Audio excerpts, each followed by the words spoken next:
హరీష్ రావు గారు మంత్రిగా ఉన్నప్పుడు కోయడకపోతే బాగుండేనేమో, పండ్ల మార్కెట్ చూద్దామని హరీష్ రావు గారు మంత్రిగా ఉన్నప్పుడు కోయడకపోయి ఉంటే ఏమన్నా పనులు అటు ఇటు జరిగినా చేసే విధంగా ఉండేది.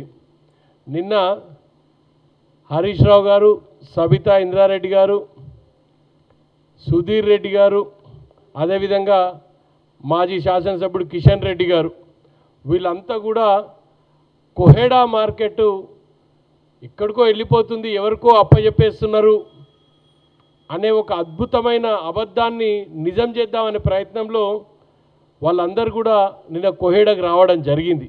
We welcome. డెఫినెట్లీ ఒక ప్రతిపక్షంగా అట్లాంటి బాధ్యత తీసుకొని ముందుకు వస్తున్నందుకు నిజంగా అప్రిషియేట్ చేస్తున్నా వన్ సైడ్ నుంచి నేను.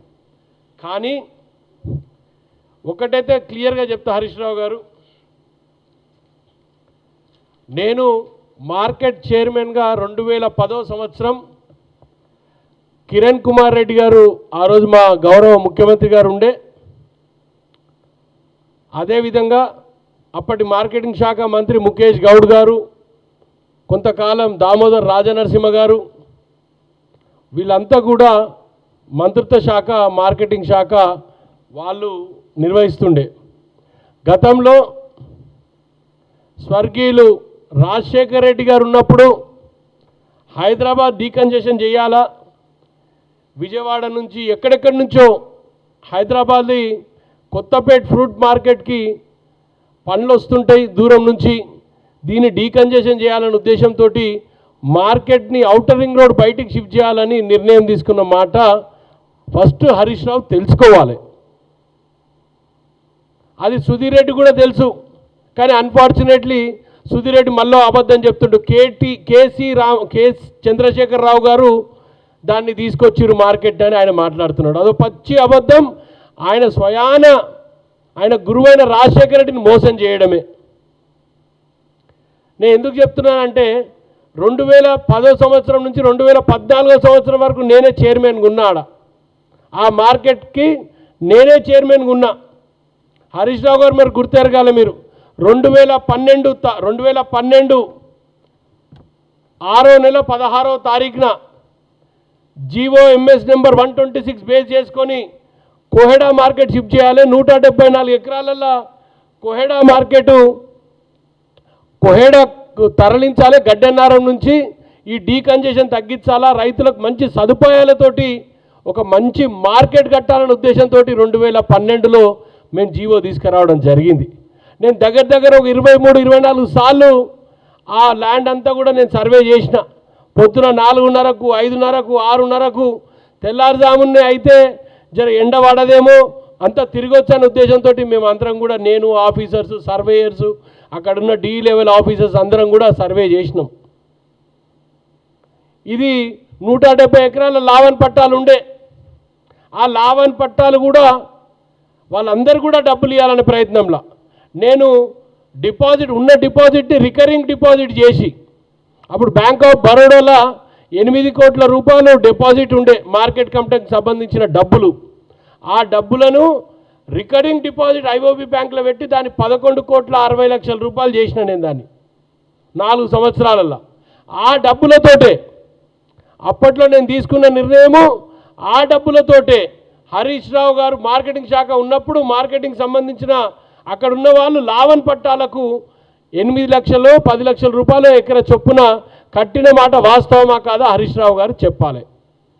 మరి 5 సంవత్సరాలు మార్కెటింగ్ శాఖ మంత్రి చేసినావు, టీఆర్ఎస్ గవర్నమెంట్లో ఒక పెద్ద పాత్ర పోషించినావు. ఎందుకు ఈ 170 ఎకరాల భూమిలో మీరు మార్కెట్ నిర్మించలేకపోయినరో ఒకసారి నాకు చెప్పాలి. 10 సంవత్సరాలండి, 10 సంవత్సరాలు మీరే గవర్నమెంటు, మీరే కన్సర్న్ శాఖ మంత్రి, ఎట్ ద సేమ్ టైం మీ బావగారే ఉన్నారు, మీ మామగారే ఉన్నారు, మీరు ముఖ్యమంత్రి మీ మామగారే ఉన్నప్పుడు కనీసం కోహెడకి మార్కెట్ 170 ఎకరాల భూమి ఇచ్చిన కాంగ్రెస్ పార్టీ స్వర్గీయులు రాజశేఖర రెడ్డి గారు, కిరణ్ కుమార్ సార్ ఇచ్చినప్పుడు మీరు ఎందుకు చర్య తీసుకొని ఇక్కడ మార్కెట్ నిర్మించలేదో నాకు ఒక్క విషయం తెలవాలా.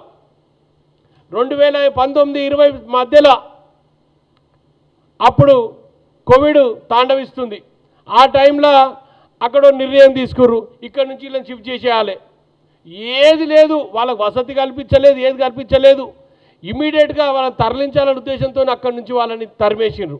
పోలీసులను పెట్టిర్రు, కొట్టిర్రు, దెబ్బలు అడ్డగోలుగా కొట్టిర్రు రైతులను. ఆ రోజు కొట్టి కోహెడకు తరలించాలని బాట సింగారం కాడ సింగారం లేని ఒక మార్కెట్ని, ఆర్టిఫిషియల్ మార్కెట్ని సృష్టించారు.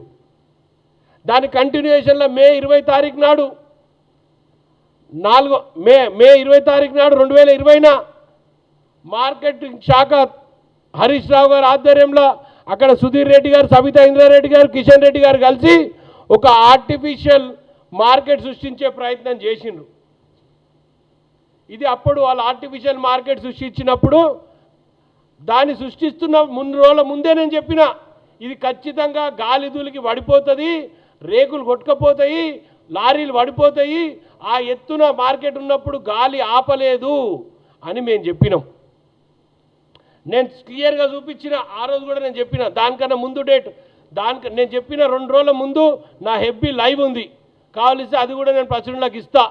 మీరు గట్టకన్నా 2 days బిఫోరే చెప్పిన, అది చాలా పైన ఉంది, గ్రావిటీ ప్రకారం ఉన్న పొజిషన్లో గాలి వస్తే ఉండదు అనే ఉద్దేశంతో నేను చాలా క్లియర్గా చెప్పిన. ఇనలే 4,90,00,000 పెట్టి ఆర్టిఫిషియల్ మార్కెట్ సృష్టించే ప్రయత్నం చెయ్యగా ఇమీడియట్గా ఆ మార్కెట్ అంతా కూడా విత్ ఇన్ 1 అవర్లో ఇగో ఇట్లా లారీలు కూడా పడిపోయినాయి. మీరు చూడాలి, ఇవన్నీ కూడా అబద్ధం కాదు, ఇది లారీలు కూడా పడిపోయినాయి. అంత ఎత్తున గాలి వస్తుంది ఆడ. ఇక చూడండి, ఇవన్నీ కూడా 23 మంది గాయాలైనాయి, 23 మందికి గాయాలైనాయి. ఒకరికి ఇట్లా కోసుకపోయినాయి, ఒకరికి చేతులు ఇరిగిపోయినాయి, ఒకరి కాళ్ళు ఇరిగిపోయినాయి, రేకులతో మొత్తం కోసుకపోయినాయి. ఆ చుట్టుపక్కల వెంచర్లలో పోయి రేకులు పడ్డాయి. Subscribe us and press the bell icon for more interesting updates.